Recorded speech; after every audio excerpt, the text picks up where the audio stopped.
بسم الله الرحمن الرحیم. د خیبر ترجمان ټلویزیون قدرمندو کتونکو السلام علیکم. څنګه خانه ما او باور لرم چې روغ جوړ به یې، خوشاله به یې. قدرمندو کتونکو رمضان را روان دی او د هغې نه مخکې چونکې په رمضان کې د اشیاو قیمتونه یو په ډبل شي، په ټریپل شي، چونکې د ثواب میاشت وي خو د بدقسمتۍ نه موږ ته د منافع میاشت جوړه کړو. نو دغې حوالې سره به خبرې کوو. بل دا ده چې ملاوټ یوه ډېره سنګینه ایشو ده او هغې کې ملاوټ په پیو کې هم دی، په ملایي کې هم دی او په چینو کې هم دی. نو په دغه مسله باندې به خبرې کوو. که دلته کې د تنګي په تحصیل کې د جولای په میاشت کې هم ګاڼې روانې وي، نه ګني وي، نه نور څه وي او بیا هم چیني را پیدا کېږي. نو سوال دا دی چې دا چیني د کوم ځای نه راځي. او اوس په دې وخت کې هم چې کله ګني وي، تیرو ورځو کې زه یوې ګاڼې ته لاړم نو په دې فیصله کولو باندې مجبوره شوم چې زه د ګنو په د چینو په میل کې ولاړم او که د ګوړې په ګاڼې کې ولاړم، په منلو باندې چیني په هغې کې پراته وو.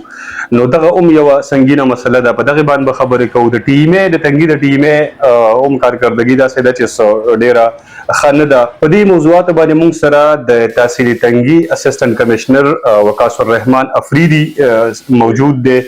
کمشنر صاحب تاسو د وخت ډېره زیاته مننه. ډیره مهرباني جی. کمشنر صاحب یو خو راته دا ووایي چې رمضان را روان دی، قیمتونه هسې هم ډبل شي، ټریپل شي. یو خو د دغې لپاره ستاسو څه دغه دی، څنګه سټریټجي دا څه پلانینګ دی چې لکه دغه د عوام غریب عوام د دې منافخورو د وجې نه دوی د لاسونو نه متاثره نه شي؟ بسم الله الرحمن الرحیم. اول خو سنگر خان تاسو ډیره مهرباني چې تاسو دلته راغلي او موږ لم یو موقع راکړه چې موږ خپل پوینټ اف ویو د عوامو سره کېدو. تاسو خبره ټیک وکړه چې رمضان را روان دی او هغې کې منافعخوري، ګران فروشي هغه هم زیات شي. نو هغې کې داسې ده چې هغې کې ستاسو په نوټس کې به وي چې صوبایي حکومت طرف نه هدایات راغلي وو چې تاسو رمضان دپاره خپل تیاریانې پوره کړئ. نو هغې کې مختلف انیشیټیوز دي، مختلف شیزونه دي چې هغه مونږ کړي دي. ټولو نه اول خو پکې دا دی چې په هر بازار کې چې کم مین بازار دی د تحصیل تنګي یا دغسې د نورو تحصیلونو، په هغې کې به یو هیلپ ډیسک مونږ قایمو، بلکې مونږ قایم کړی دی. د هغه هیلپ ډیسک کې به زمونږ سټاف، زمونږ د ریونیو سټاف، زمونږ د اګریکلچر، د لوکل ګورنمنټ، د TMA والا سټاف ابه موجود وي 24 اورز. هغې کې هغې ته مونږ 2 شفټو کې ډیوټي لګولې ده. د هغې به صرف کار هم دا وي چې هلته بازار کې څه ګران فروشي څوک کوي، خلک به راځي هغې ته به کمپلینټ کوي. هغه کمپلینټ به هغې مونږ ته رافارورډ کوي چې کوم زمونږ پرایس کنټرول میجسټریټس دي. مونږ به ځو په موقع باندې به د هغې خلاف مونږ کاروایي کوو.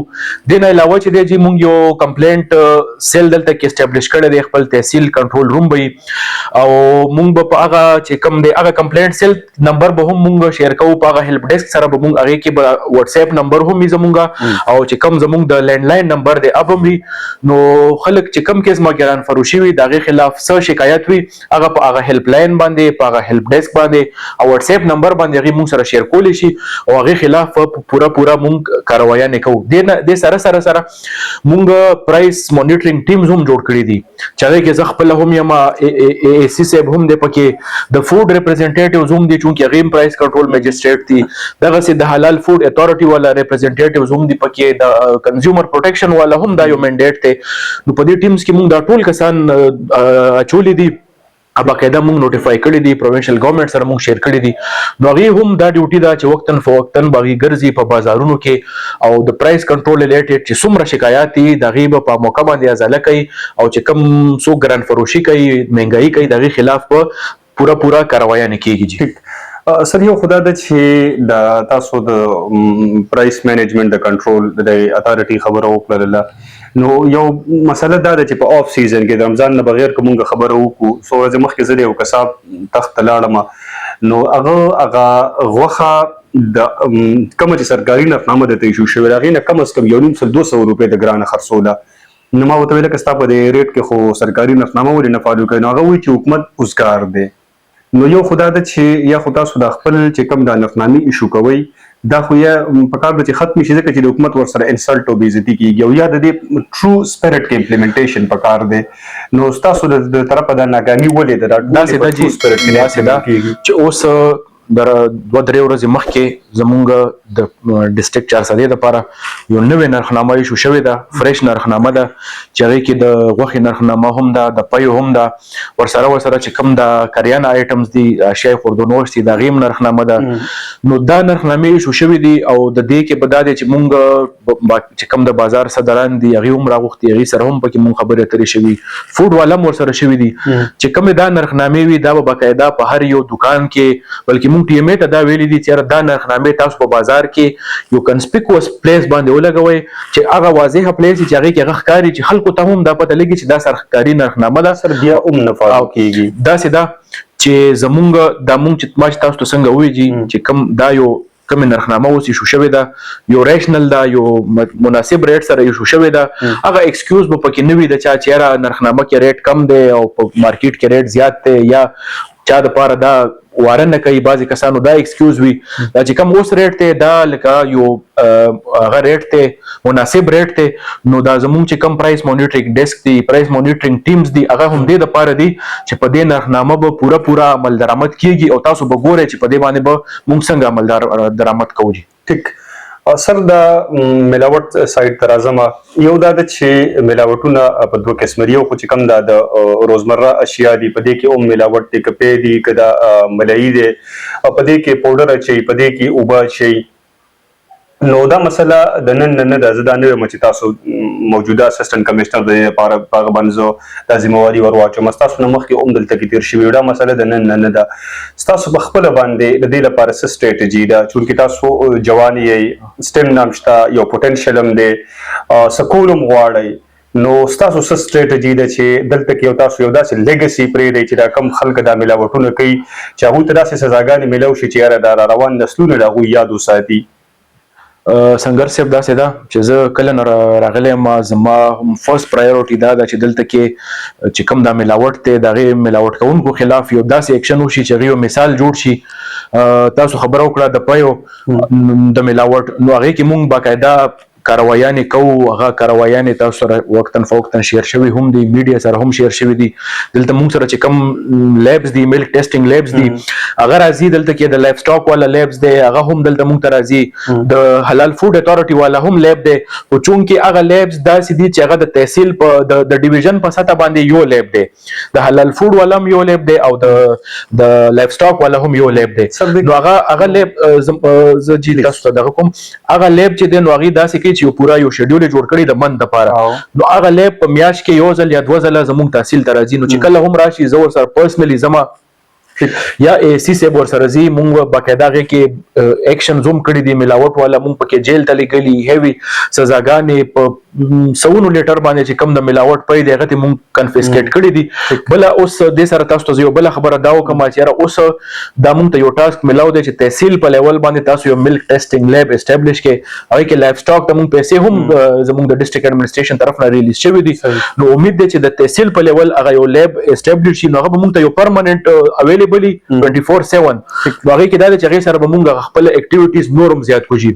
دویمه خبره تاسو وکړه چې د ګوړې یا د چینو، نو زه چې کله نه راغلی یم چې مونږ د هغې خلاف چې کله هم مونږ ته انفارمیشن ملاو دی، کم ځای نه مونږ مختلف سورسز نه مونږ ته انفارمیشن ملاو دی، نو مونږ په هغې باندې ښه پوره کاروایانې کړي دي. تاسو کتی شئ، خلک ویټنس دي د دې علاقې د دې ځای والا، کنفسکیشن هم پکې کړی دی، هغې مونږ باقاعده هیوي فاینز هم پې لګولي دي، هغه ته هم لیږلي دي، دا جیل ته هم پکې لیږلي دي. بله خبره دا ده چې زه تاسو ته پکې دا وکړم چې هغې کې کوم داسې ډیلرز و، شوګر ډیلرز دي چې هغې هغه چینی سپلای کوي دغه ته د ګاڼو ته، د هغې مونږ آیډنټیفیکیشن کړی دی زمونږ ډفرنټ سورسز نه، لا انفورسمنټ ایجنسیز نه هغې مونږ ته لیست راکړي دي. نو هغې مونږ باقاعده لیست جوړ کړی دغه کسانو، هغه مونږ فوډ ډپارټمنټ ته اوس هغې دپاره مونږ لیکلي دي چې تاسو د دې لایسنس کینسل کړئ. نو دغسې چې څه هم لکه زمونږ طرف نه اکټیویټیز دي او مونږ به انشاءالله چې دې کې نور هم تیزیه راولو. تاسو به ګورئ چې څومره په رمضان کې هم، رمضان نه علاوه هم مونږ کړي دي او مخکې به هم پکې مونږ نور کوو. سر تحصیل ایڈمنسټریشن باندې دا یو الزام لګي چې دوی په دې سیس کې انوالو دي، د دوی پکې لاس دی چې کوم دغه خلکه په دې ګاڼو کې په دې چینو کې په دې ګوړه کې چې کوم چینی اچوي، نو هغوی داسې دي چې یا خو دوی ته څه باقاعده څه پیمنټ کېږي، د هغې له وجې نه دوی کاروایي نه کوي. که کاروایي هم کړي نو دغه خلکه تاڼې ته راشي، د تاڼې پورې محدوده وي، شپه نیمه وکړي، بیا چېرته کې د کوم انفلوئنشل کس کال راشي او د هغې نه ریلیز شي. نو دغه الزام ته په کوم نظر باندې ګورئ؟ داسې ده جي تاسو دلته کې کتی شئ پریډیسیسرز یا زما د ټایم نه مخکې هغې باره کې به زه څه نه وایم چې هغې یو خپل ټایم و چا څه ټایم تېر کړی دی، زه ته خپل ټایم انسریبل یم. نو دا افیس دی، دا تحصیل دی، تاسو دلته کې لکه زه چې کله راغلی یم سټارټ مونږ د دې اکټیویټیز نه واغستو چې د دې خلاف مونږ پراپر یو کاروایي وکړو چې کله هم مونږ ته انفارمیشن ملاو دی، ایون مونږ پکې لا انفورسمنٹ ایجنسیز انوالو کړي دي چې لکه داسې به نه وي شوي، سپیشل برانچ یا زمونږ نور دغه چې هغې نه مونږ انفارمیشن پکې کلیکټ کړی دی چې داسې تاسو مونږ ته ګاډۍ ټارګېټ کې هغه ګاڼو پسې مونږ تللي یو، زه پرسنلي تللی یم، زمونږ سټاف تللی دی، هغې خلاف مونږ داسې به نه وي شوي چې هغې مونږ ښه پوره پراپر جیل سزا هم ورکړې ده چې کوم هیوی فاینز دی، کنفسکیشن پکې مونږ کړی دی چې څومره هم اډلټریشن خلاف کاروایانې دي، نو وقتاً فوقتاً کوو او تاسو به ګورئ چې دې کې به څومره نور هم امپروومنټ راځي د وخت سره. الله دې وکړي چې پکې امپروومنټ راشي، چونکې ستاسو ډي ان اے د داسې یو ځای سره ده چې ما ته بیا دغه شعر را یادېږي چې ستا په دې لولو لولو غرونو ویاړو هر یو ځلبی دی ستا اتل خیبره. نو ته په خپله باندې د خیبر یو اتلې او پکار ده چې ستا دغه اتلي د دې خاورې لپاره د خوشحالۍ، د سوکالۍ او د یو ښه صحت سبب وګرځي. د بل سوال طرف ته راځم، د ټي ایم اے چې دن هغه نان فنکشنل ده. نان فنکشنل دا ده چې د دې لپاره ولې نان فنکشنل ده؟ د دوی سره وسایل نشته، بله څه وجه ده؟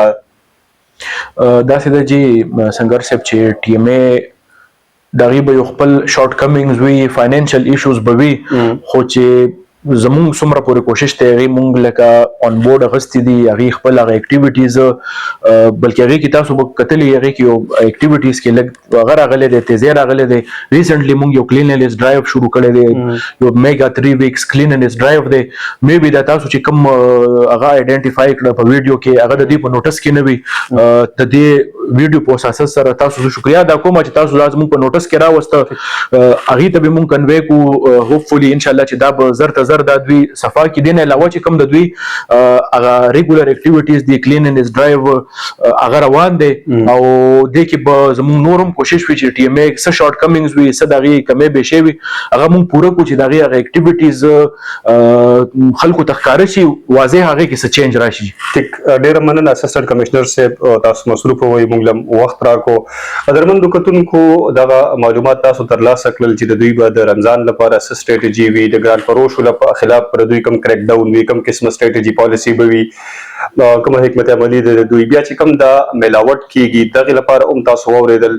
تاسو ته زموږ له سایډ نه د خیبر ترجمان د ټي وي له سایډ نه دغه ریکویسټ دی چې چېرته کې هم تاسو، چونکې دا انډیویجولز دي او زه به دا ووایم چې دوی وسایل هم محدوده دي، دوی یو ځای ته دومره هغومره نشي رسېدلی افیکټیولی چې دوی په نوټس کې یو ځای راشي او روزانه بنیاد باندې چاپه ووهي، یو ځای بل ځای ته لاړ شي، غټ تحصیل دی، دغه ګرانۍ نه علاوه نور هم دلته کې ډېر ایډمنسټریټیو ایشوز وي. خو تاسو چې کوم ځای کې هم وینئ چې کوم سړی د سرکاري نقلنامې نه ګران سیس خرڅوي یا د چا په پیو کې، د چا په ملایي کې، په کوم ځای کې تاسو ملاوټ وینئ یا په کومه ګاڼۍ کې تاسو د چینو د ملاوټ وینئ، نو تاسو مونږ ته رپورټ کوئ او مونږ به اسسټنټ کمشنر صاحب ته دغه ایشو رپورټ کوو. انشاءالله په شریکه باندې به چې ټول کوشش وکړو نو د دې چې کوم د لعنت دی د دې نه به مونږ ځان خلاصوو. ډېره مننه، په بل پروګرام کې به لیدل کتل کېږي، تر هغه وخته پورې په لوی الله سپارم، خوشحاله اوسئ.